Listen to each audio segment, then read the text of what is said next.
नमस्कार, मैं हूं आपके साथ निहारिका महेश्वरी। प्रबसी नगर कीजिए सब काजा, हृदय राखी कौशलपुर राजा।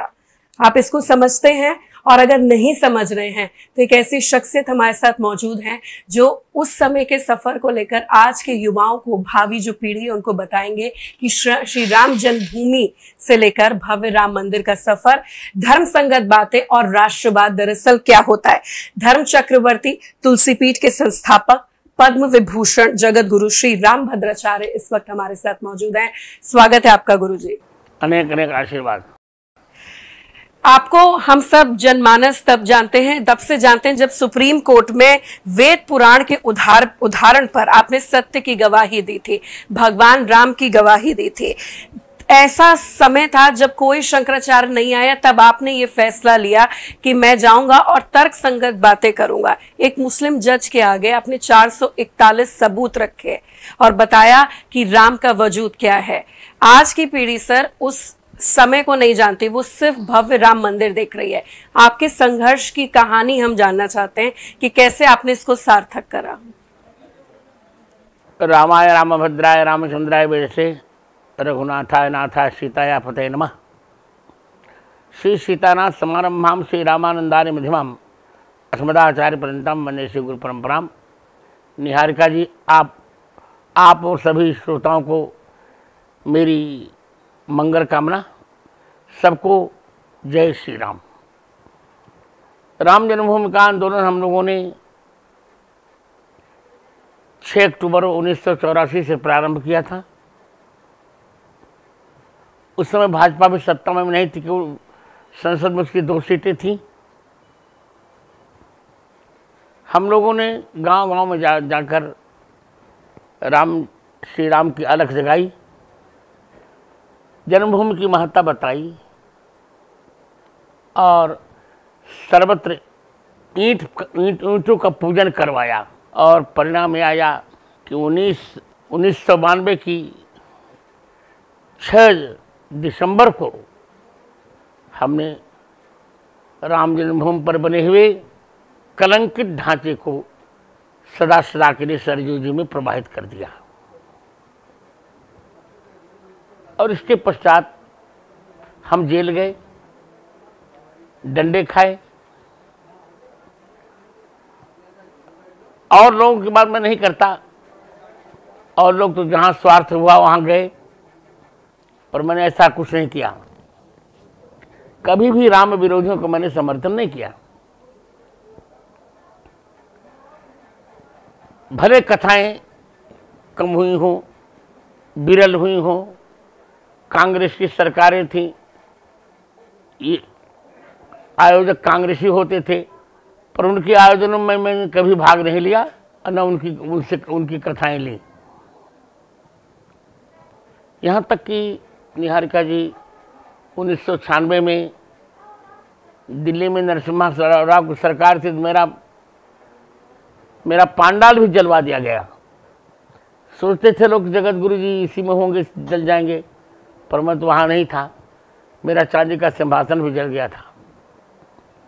पर भगवान की कृपा 2003 की 11 जुलाई को जब माननीय उच्च न्यायालय इलाहाबाद के लखनऊ खंडपीठ में मेरे बयान का समय आया,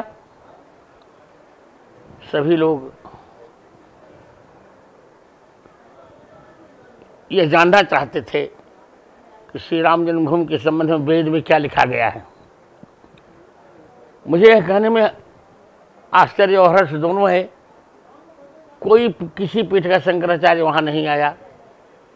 सबने कहा हमारे ठाकुर जी रोक रहे हैं, हम जज के सामने नीचे कुर्सी पर नहीं बैठेंगे। जब मेरे सामने प्रकरण आया, मैंने कहा देखिए, हम तो वशिष्ठ गोत्रीय ब्राह्मण हैं। वशिष्ठ जी का नमक हमारे पूर्वजों ने खाया, हमने भी खाया। और जिस मुकदमे में वादी नाबालिग होता है, वहाँ माता पिता गुरु पक्ष लेते हैं। इस मुकदमे में रामलला जी नाबालिग हैं, अवयस्क हैं, अतः मैं उनका पक्ष लूँगा। लिया पक्ष। और भारत माता के आशीर्वाद से, आप लोगों की शुभकामना से हमने जो 441 प्रमाण दिए थे, जब उत्खनन किया गया तो 437 प्रमाण स्पष्ट निकले थे। केवल 4 प्रमाण धूमिल थे, वो भी हमारे पक्ष में ही थे। माननीय उच्च न्यायालय का निर्णय आया, हमारे पक्ष में गया। एक गलती हो गई थी, सुधीर अग्रवाल जो न्यायाधीश थे, उन्होंने विधर्मियों को भी एक हिस्सा दे दिया था, जबकि उन्होंने मांगा नहीं था। इसके पश्चात हम लोगों ने सुप्रीम कोर्ट में, उच्चतम न्यायालय में याचिका की और मुझे यह कहने में हर्ष है कि 8 नवंबर 2019 को अशोक भूषण जी ने कहा उच्चतम न्यायाधीश से कि महोदय एक बार जगत गुरु जी का बयान आज पढ़ लिया जाए, फिर कल निर्णय देंगे। उन्होंने पढ़ा और अपने निर्णय में उन्होंने लगभग 40 बार मेरे वक्तव्य का स्मरण किया है। फिर निर्णय हमारे पक्ष में गया, जो हम चाहते थे। माननीय उच्चतम न्यायालय ने कह दिया कि अयोध्या में 1 इंच भी विधर्मियों को नहीं दी जा सकती भूमि, इनको देने के लिए सरयू पार 5 एकड़ दे दिया जाए। वही हुआ और अब रामलला जी का भव्य मंदिर बन रहा है और 22 जनवरी को उसका उद्घाटन भी होगा। रामलला जी उसमें विराजेंगे और सौभाग्य ये है उसी समय मेरा अमृत महोत्सव भी अयोध्या में ही मनाया जाएगा, 75वां जन्मदिन। लगता यह है कि यह अमृत महोत्सव स्वयं रामलला जी ने ही मनाया, रामलला जी ही आयोजित कर रहे हैं। उनको लगा होगा कि जब गुरु जी ने मेरे लिए इतना त्याग किया है तो उनका अमृत महोत्सव मैं मनाऊं। वो मना रहे हैं, आप सब मना रहे हैं, पूरा भारत मना रहा है। मैं जीवन की इस उपलब्धि से बहुत प्रसन्न हूँ। भरत जी को पश्चाताप था कि प्रभु के एक काज ने आयो, पर मुझे गर्व है कि मेरी प्रतिभा भगवान के काम में आई। जब ये प्रश्न हुआ कि वेद में भी कहीं प्रमाण है राम जन्मभूमि का, तो हमने उनको बताया कि अथर्ववेद के 10वें कांड के 31वें अनुवाक के 2 मंत्र में प्रमाण है। अष्टाचक्रानवद्वारा देवानाम पुरयोध्या यस्याम हिरण्मयः कोशः स्वर्गो ज्योतिषावृतः। 8 चक्कों वाली 9 द्वार वाली वह अयोध्या, जिसमें मंडपाकार स्वर्ण का भवन है, उसी में भगवान राम का आविर्भाव होता है। स्कंद पुराण में यहाँ तक वर्णन है कि जन्मभूमि से 300 धनुष की दूरी पर सरजू नदी बह रही है। आज भी उसी प्रकार उतनी ही दूरी पर सरजू नदी का प्रवाह है। सब कुछ जो हमने प्रमाण कहे थे सब कुछ उपलब्ध हुए वहाँ, और अब हमको राम जन्मभूमि मिल रही है। आपको यह बताने में हर्ष होगा, हम इस समय ऐसे युग में जी रहे हैं। हमारे पूर्वजों ने मंदिरों को टूटते हुए देखा था और अब हम राम मंदिर को बनते हुए देख रहे हैं। जय श्री राम। बिल्कुल सफल मनोरथ आपका हो गया। एक सवाल और जो हर कोई जानना चाहता है, ना आप पढ़ सकते हैं ना लिख सकते हैं, 2 माह में आपने अपनी आंखों की रोशनी खोई। 80 से ज्यादा पुस्तक ग्रंथों की आपने रची। नहीं, 230 पुस्तकें मैंने लिखी। 230 से ज्यादा, उसमें भी 22 से ज्यादा भाषाओं को आपको उनका ज्ञान है। ये आप कर कैसे लेते हैं? आप ईश्वरीय शक्ति बोलेंगे, चमत्कार बोलेंगे, प्रतिभा बोलेंगे, ये ऐसा क्या है कि आप इतना चमत्कार हो जाता है? प्रभु की कृपा में बोलूंगा, भगवान की कृपा। जाके कृपा पंग गिर रंगे, अंधेरे को सब कुछ दर्शाए, बहरे सुने मुख पुन बोले, रंग चले सिर छत्र धराए। वो वाकया सुनाइए जब मुस्लिम जज ने आपको बोला था कि आप में ईश्वरीय शक्ति है, हुआ क्या था तब? उन्होंने प्रश्न किया था और यही वेद का जब प्रमाण मैंने दिया, उनका एक प्रश्न और था कि क्या रामचरितमानस में भी जन्मभूमि का प्रकरण है। मैंने उनको बताया कि रामचरितमानस के उत्तरकांड के 5वें दोहे की 5वीं पंक्ति में है, जन्मभूमि ममपुरी सुहावनी उत्तर दिशा सरजू पावनी। वहाँ ममपुरी शब्द में सप्तमी है, माने मेरी सुहावनी पुरी अयोध्या में मेरी जन्मभूमि है जिसके उत्तर दिशा में सरजू बहती हैं। तब उन्होंने कहा sir you are divine power. आजकल एक मसला बहुत ज्यादा गर्मा रहा है क्योंकि चुनावी मौसम है, वो है सनातन विवाद। मैं आपसे जानना चाहूंगी इस विवाद से दूर क्या आप हमारे दर्शकों को बता सकते हैं कि सनातन कितना विराट है, कितना विहंगम है, जो किसी को नहीं पता और इसे सिर्फ एक राजनीतिक विषय बना दिया है। देखिए, सनातन धर्म, सनातन का अर्थ होता है जिसका कोई ना आदि हो ना अंत हो। सनातन माने नित्य। मैंने कई बार यह बात कही है कि सनातन परमात्मा ने